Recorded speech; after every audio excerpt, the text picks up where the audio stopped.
want to know which one, just even out of the 10, let alone the 613, is the greatest. Which one is the number one law? And Jesus doesn't refer to any of the Levitical laws. He doesn't refer to any of the 613 laws. He goes back to the original 10 commandments. And he takes those 10 commandments and he chops them clear down to just 2. Now,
sorry, sometimes it gets a little dicey when you're the videographer, the audiographer, the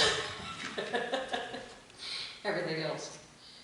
Well, today we're going to be looking at, if you notice what the title of the sermon was, what is it? Laws, laws, laws, rules, rules, rules, right? Sometimes it can feel like that. Well, gee, I wonder why. I did some research. I got to looking.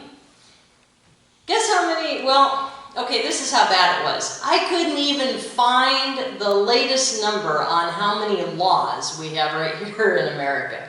The only number I could find was from 2007, and we had over 1.5 million laws on record at that point. Now, I don't know about 8, 9, but in 2010, there was another 46,000...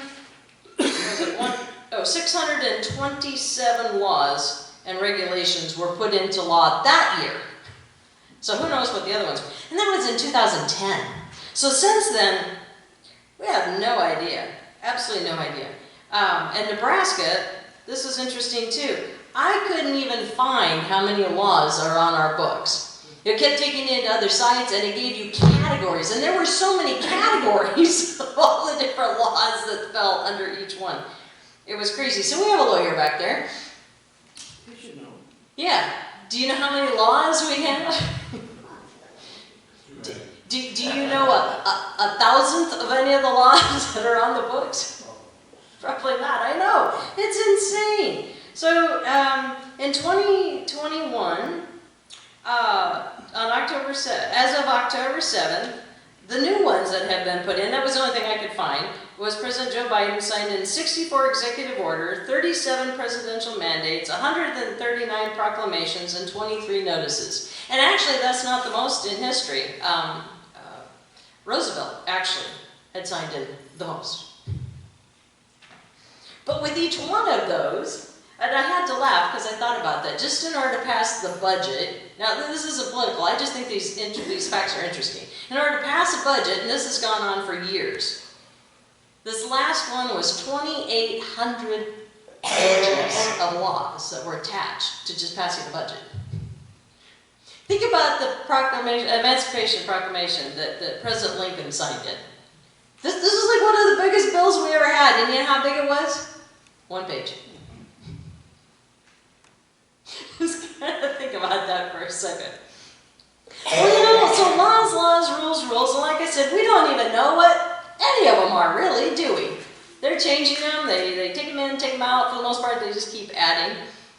But this is not new because the Pharisees were doing the same thing. And this is why it brings us to our scripture today with Jesus. So we looked at I talked with the kids a little bit about Exodus. It's in Exodus chapter 20, and I would encourage all of you to go back and read that, because that is actually the 10 Commandments. So I'm going to read them here real quick for you. The first one is, I am the Lord your God, who brought you out of Egypt, the land of slavery. You shall have no other gods before me. You shall not make yourself an idol or a graven image or anything that is not me. The third one is, remember the Sabbath day and keep it holy. The next one is, honor your father and mother so that you may live a long life. You shall not murder. You shall not commit adultery. You shall not steal. You shall not give false testimony against your neighbor. You shall not covet your neighbor's house. And that's the last one. So that's 10 right there. They seem kind of straightforward, don't they? But the problem was, when the Pharisees come along, now we talk about those 400 silent years between the last book of the Old Testament and then when we get to Luke. And all of a sudden we go, wait a minute, everything's still the same right up to the end of the last book. We just have the high priest and that's it. And then we open up the Gospels and we go, wait a minute, we have all these people and we have synagogues and we have Pharisees and Sadducees and Essenes and priests, and what happened? Well, this is where all the politics start playing into effect in those 400 years. And the Pharisees took the Levitical law that God also gave the Jews, and why he gave them these specific laws were to make them stand apart from all the other people in the world at that time that were worshiping other pagan gods. He set them apart. You are mine. I know you. I've formed you. I've called you by name. And there was 248 commandments. I'm sorry, 247 commandments from the Levitical law. And again, that was just for the Jews. Well, the Pharisees took those 247 and they decided that they wanted to add to them. So they started making up their own laws. And before they were done, there was 613 laws. I want you to kind of think about that for a minute. They didn't have access to Google to find out if what they were doing was right or wrong. Everybody didn't have access to a copy of the laws or the manual. Only the Pharisees did. So they had to try to memorize these. 613. And that's what they were struggling with Jesus. They're like, man, how can we possibly remember all these laws and get them right? And that's when we have this wonderful interaction with Jesus. Because he looks at him and he says, they want to know which one, just even out of the 10, let alone the 613, is the greatest. Which one is the number one law? And Jesus doesn't refer to any of the Levitical laws. He doesn't refer to any of the 613 laws. He goes back to the original 10 commandments.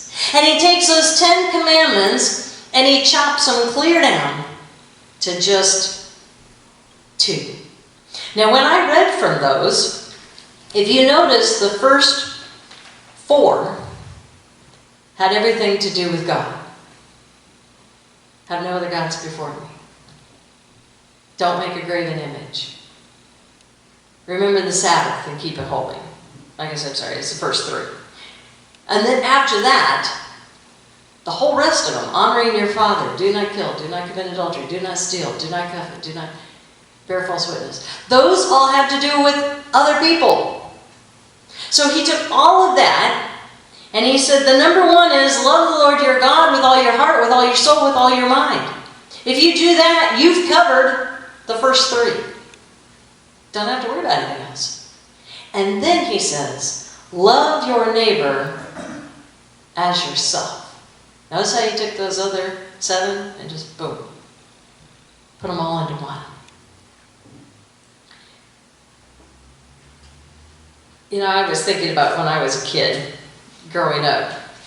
We had an interesting principal, and every time we turned around, there was a new rule, another new rule, and it was getting to the ridiculous point. Because we said, well, if you just enforce the first 3 that we had, basically, you would have to keep compounding rules. And I remember one time, the only time I ever got detention was because I had been in eating lunch and I wanted to go to the restroom before my classes, and I walked across the stage like I did every day, and I got detention because he had just made a rule while I was in eating lunch that nobody could walk across the stage. I didn't know that, so yeah, so I got detention. And I thought, who here is Harry Potter fans? Yeah, we got a couple? Well, you know, the interesting thing is I've seen those movies, and I hate to say I don't remember really anything about it, but there's only one thing that I do remember from all the Harry Potter movies or whatever, and you probably know where I'm going with this. Yep, she's shaking her head.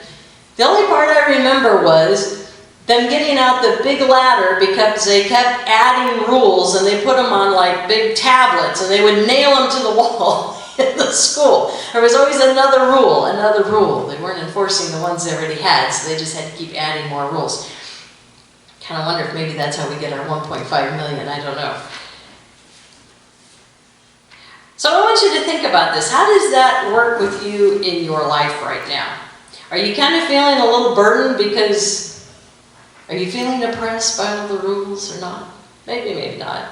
Maybe it's not even bugging you. The problem was back then the Jews were trying to get it right. They were trying their hardest, but it just was impossible because some of the rules didn't make sense, some of the rules were hard to follow, and a lot of the rules they just flat out didn't even know. And just like what happened to me was happening to them. They were breaking rules that they didn't even know were rules. There were no way they could memorize them all. And Jesus says, you're missing the point. Life is not about all the rules. It's about loving God. It's about putting Him first in your life, because when you do that, when you focus your whole life and your whole worship around God, you want to please Him. You want to do what's right. You want to do the things that He's requiring of us to do. And when you get that part right, everything else falls into place. If you are loving God with your whole heart, are you going to follow after other gods? No. If you are loving God and you want to worship Him and you want to hold Him and revere Him, are you going to keep the Sabbath, or the day we choose to be our Sabbath, Sunday? Are you going to keep that holy? Are you going to put that above everything else? Yeah. If we love God, are we going to honor the parents that He's given us? And that could be a tough one, because we live in a sinful world. Not all parents are as cool as the 2 that you have. If we love God and we want to honor Him and serve Him and worship Him, are we going to steal, kill, destroy? No. We're not going to have that vengeance. We're not going to have that anger. We're not going to have that pride and that bitterness in our hearts. Jesus was all about making things simple in a world that's very complex. And sometimes we can get so bogged down in all the rules and all the laws and all the... I can't even imagine that. Can you, if we already know that there's 2,800 pages just to pass a budget, can you imagine how many pages there are for the probably now 2 million laws that are on record? You can't even fathom how much that would be. We can get so bogged down in all that we miss sight of the big picture. Right? As Christians, God calls us to a higher standard, just like He was doing with the Jews. That's why the rules that they had was putting them above the rest of the sinful world. He was saying, you do this, it's going to make your life easier. You're not going to have it, it's not going to be all cake and ice cream. But you're going to save yourself a lot of trouble. When I was doing a lot of youth groups, and I loved having that junior high group, because again, we think growing up, we got rules, right? And my question was always, why? I didn't have a problem following rules if it made sense, but I had to know the why. And so I always made sure that when I had my junior high group or my high school group, whatever one, that I wouldn't just tell them what the rules were, but the why they needed to know, why they should follow. And it was the same with our kids. Once they go off to college, as they get into high school, we're not with them 24 hours a day. And hopefully we have raised them up enough with the why that they're going to want to follow those rules. So that way it keeps them out of trouble, right? We've always told our kids, said, you know what? When you live a godly life, if you've ever been accused of something falsely, are they going to believe the false lies? Or are they going to know you and see your heart? That's happened many times. Don't you think back to your life? Have you ever had that? Have you ever been accused of something that was just flat out not true? And the people go, well, that doesn't sound like them. That's not how they act. That's not how they talk. That's so out of character. See, other people start questioning. Jesus has a lot of parables about that. He talked to a lot of people who were struggling with that very thing. Because Romans were accusing them of all sorts of stuff. The Pharisees were accusing them of all sorts of stuff. In fact, Jesus was not immune to that. Jesus was constantly getting accused by the Pharisees of blasphemy, heresy, to the point of wanting to imprison him and even kill him. But yet, did the people listen to the Pharisees? No, they were drawn to Jesus because they heard his words, they watched his actions, they saw how he lived, and that is what they believed. So what I want to leave with you today is, how are you living your life? Are you just worrying about all the rules and the laws, or are you worrying about the two that really matter, that Jesus gave us to follow? And when people look at you, what do they see? If you were to be condemned right now, if you were to be accused of something, what would others say? Would they say, oh, I believe that? Or would they say, oh, that doesn't sound like that. That's totally out of character for the way they live their life. Only you can answer that question. Amen.